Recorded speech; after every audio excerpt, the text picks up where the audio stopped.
or the statute-sponsored collective bargaining is where you're now saying that statute, remember I said, is law, where you have the law of the state that also recognizes the issue of collective bargaining. Collective bargaining is where you have a joint representation of what you want, of your opinion, of your interest. Okay.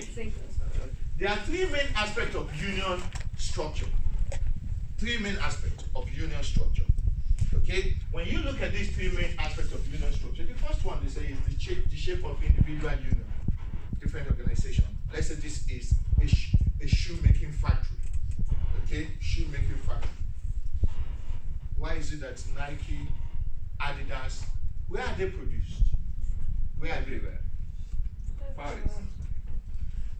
Mainly Far East. Far East. Why? Yeah. These are Cheap labor. United States. These are American countries. I mean American companies. Huh? But Cheap labor. they're cheap labor. Isn't it? You see a factory worker that is producing a trainer that he cannot afford. Isn't it? Yes. So, cheap labor. But, while we look at it from the angle of a cheap labor, you must also look at it from the angle that they create employment. Because it creates employment in that country. Let's be honest. So, what I'm trying to say is that as students, you must not look at anything from just one angle. You must try to balance your view. That's very important. Because the number of employment that has been generated with such creation of factories is something you cannot overlook. And when those companies decide to move out, you know what will happen. It will have a multiplier effect on the economy of that country. You see what I mean now? I'll give you an example. The Nigerian government is trying to encourage production of rice locally.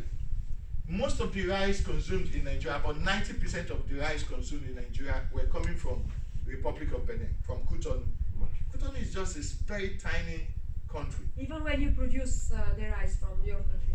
Yes, our people prefer to buy the one coming from Cotonou. In my country, the same. Now, what the Nigerian government has done in the last 1 month was to close the border. They closed the border and they now encourage local production so that people will have no choice than to allow that to buy locally. Now, that has done something for the economy. And what has it done? The Association of Farmers, it is in the news, it's in the Nigerian news today. The Association of Farmers say, please, federal government, do not open the border. Because they are now making a lot of money. They are now trying to reach their potentials.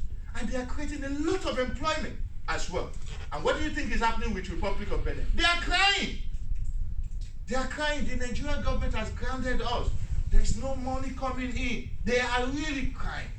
Do you understand what I'm saying? They are making representation to the Nigerian government to reopen the border. Nigerian government is saying we can't open the border for you to boost your economy and kill our economy. So what I'm trying to say is that there will always be vested interest. Do you understand what I'm saying? So that's why as scholars, we must have an open mind in our debate. And we must look at things from every angle. Don't get carried away with what politicians or policymakers are saying. You must also look at it intelligently, that what sounds right.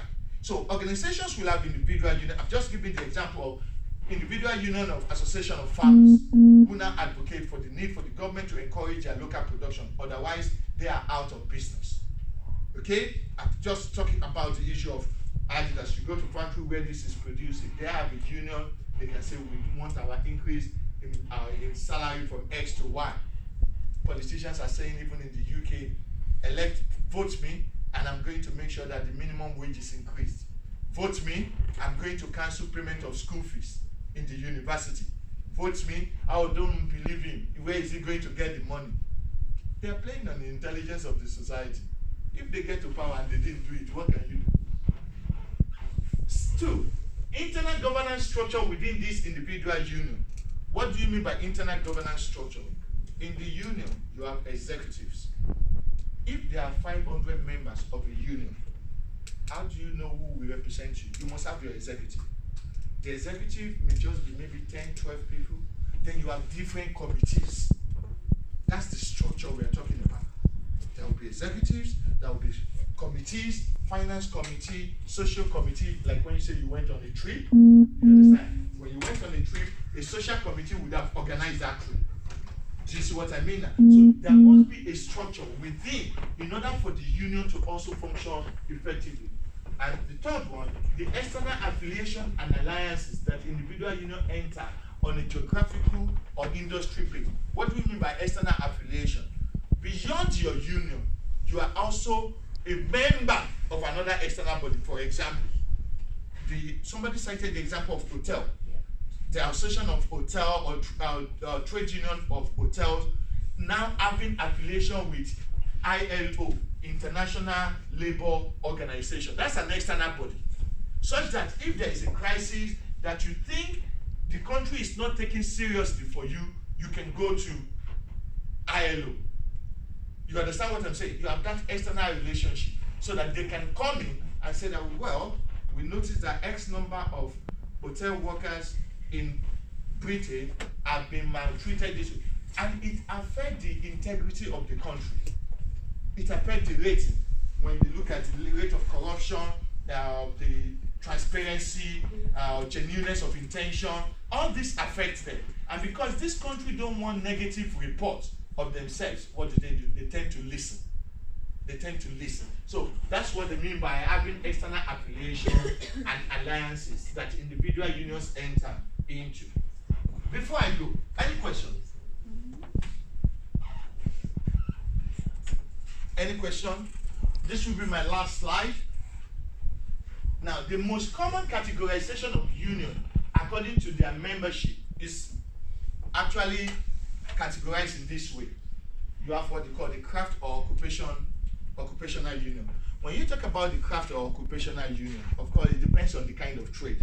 For example, plumber,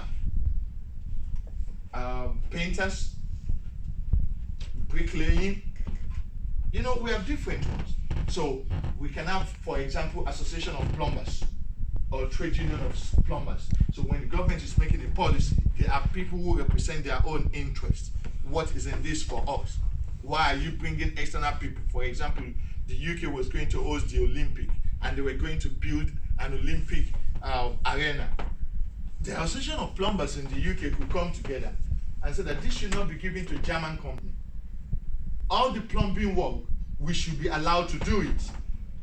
Do you understand what I'm saying now? So you can have that kind of thing. So you have, in accordance with the kind of trade you do, workers in the same craft or occupation, but in different industries. So you talk about plumbers, you talk about drivers. Remember what is happening with the case of Uber? Uber in the UK.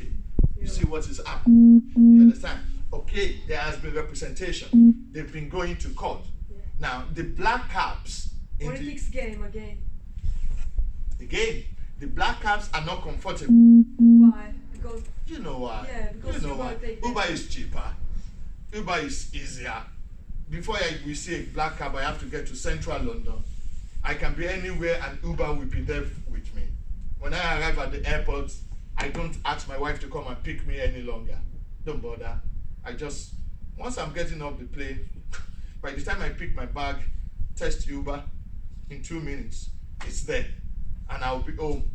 Okay? Now, I'm going to pay half the price I will pay a black cab.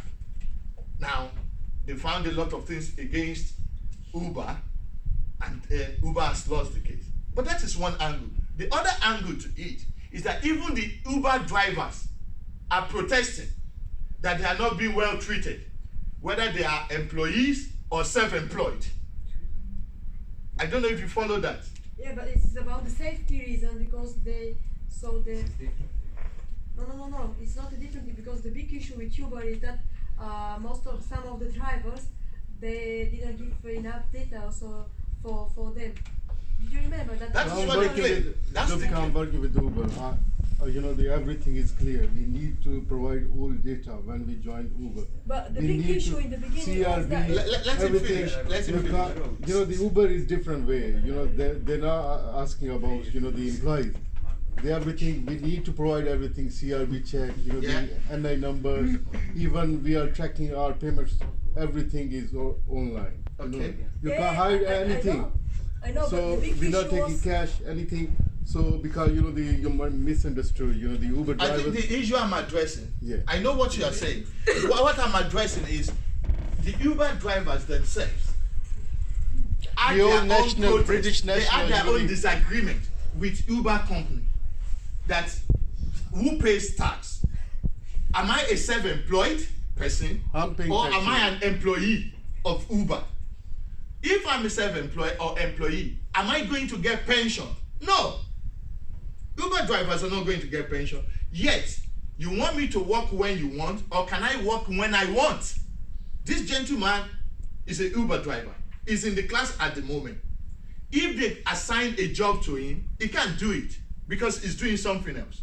So it has what you call flexible working arrangement, and it works for him.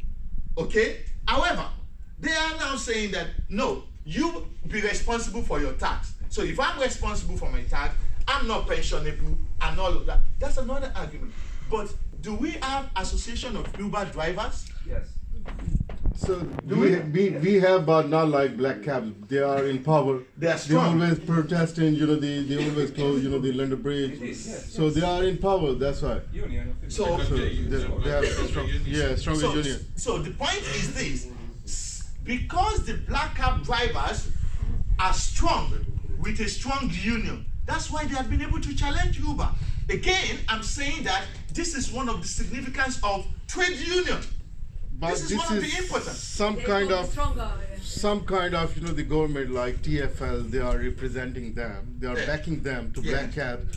They are bringing some kind of the foolish law, like they put ULEZ and congestion charge for the Uber drivers. Before Yeah. we all were exempt.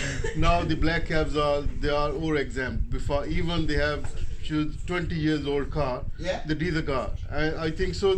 What kind of pollution they are creating? 15%. Yeah. The London pollution. The old black cab drivers are polluting. Yeah, So I understand. they I have understand. double standard. TFL is double standard. They're Yeah, playing but game. yeah. So And look a at stronger union. so TFL Yeah, is but they're because playing double government standard. protect them. They have own Yeah, fleets. so The diesel buses. Yeah. The old Yeah. diesel buses. Government package. They run in London. Excuse me, I understand what you are saying, but don't forget they have been able to enjoy all of that because of their union. That is the point you must realize. Hold on, if myself and my family are going out now, yeah, if we're going out now, about let's say 4 of us are going out, it's cheaper for me to go on Uber than even taking the train. Is it fair, sir? The black cabs are the 15, 20 years old car. They are If you want, exempt. Can you go and work like a black cab? Okay. Mister, Alright, so we say that we also have the industry. That's why I'm not union. gonna vote to Labour. We'll be having our big shortly. okay, if you want, can you go? Sorry, if you want, can you go and work for Please black talk cab? little. We talk little. One class. Yeah. We have the industry union. Great time. In the industry union, you now have where you only have workers who belong to that particular industry. If you are not a member of that industry, you cannot be a union member. For example, automobile industry. In the automobile industry, you have the tire making, you have the engine making, you have the upholstery making, you have the glass making, you have all of that. They are all in one industry, automobile industry. If you don't belong to any of those, you don't work with a tire company, you're not working with an engine making company, you cannot be somebody who is a butcher. You can't be a butcher and be in the automobile industry. So that's what this is saying. So workers in the same industry but doing different work. That's what you are trying to say. They are in the same industry doing different work. Like you have in the public sector, for example. You are in the Ministry of Health, I'm in the Ministry of Education, he's in the Ministry of Finance. We are all in the public sector, but we are doing different things. So again, that is what you mean by the industry union. So these are the various shapes, or what you can call the kinds of categorization of union that we could possibly have. Any question, please? Once again, I want to say a big thank you for having me in your class Thank you this so morning. much, sir. We're going to have our short break, and when you come back, The debate was very interesting, and